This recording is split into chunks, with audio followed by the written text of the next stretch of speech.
Once again kuna maititi she completed 16 bedroomed house yavo. Ungazomboti kudema here ikoko kuita kunge vari kuBorodale Brook. The house is very beautiful and izvezvi vakazongoita zvinhu zvavo chinyararire vazongobuditsa mapictures emba yavo pasocial media zvese zvatopera.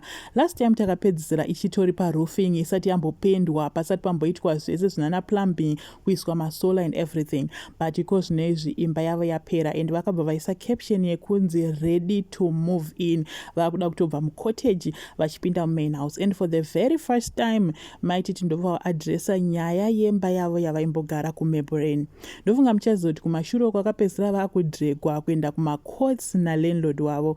Maititi vari kuti ivo zvakaitika vakapinda mumba ichinzi it's a rent to buy house and kazhinji kana imba ichonzi it's a rent to buy unenge watoisa a down payment otanga kubhadhira monthly and pamonthly pacho ipapo unenge uchibhadhira marentals ari high because vanenge vachida kukavhira kurent to buy. Maititi vari kuti ivo vapinda mumba muya vakatanga kuisa marenovations, vakaisa boho, vakaisa masola, vakapaza imba mukati, vakatanga kurenovata kuti one according to her likings. Landlord uya azona kuti imba yapera ndopaakauya achiti aiwa tanga tisiri muagreement and munhu wamaidhila naye anga asitombori muridzi wemba.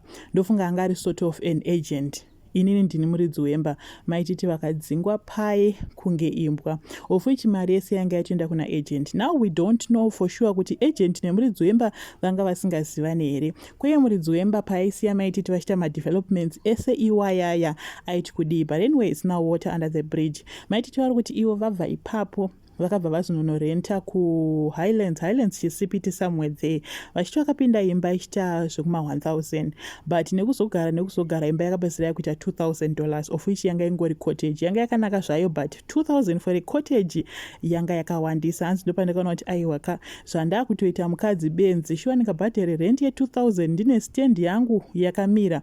Ndopa wakaenda vakanonopedzisa kuvaka cottage yavo ndobva vaita move in the cottage vavatanga kuchivaka 16 bedroomed house yavo yazosvika pakupera nhasi uno.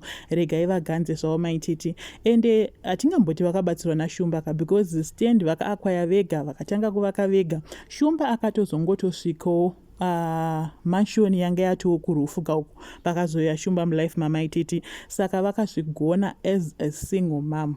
Maititi havoka aiwa zodzwa naro and she's actually a living testimony kune a lot of single mother vanoshanda despite kuti vakamboenda kujeri vakadzoka vakabuda but vakatangidza from scratch and eko zvinezvi havasi kugumira pamba chetika vakavhura a clothing shop iri kupisa zvamaimanje mutown kunonzi for maweekends hanzi ukaenda ikoko unobva wapiwa drink uchitenga uchimwirira uchitonhorerwa. Once again it's a congratulations kuna maititi for completing imba yavo. It was long overdue.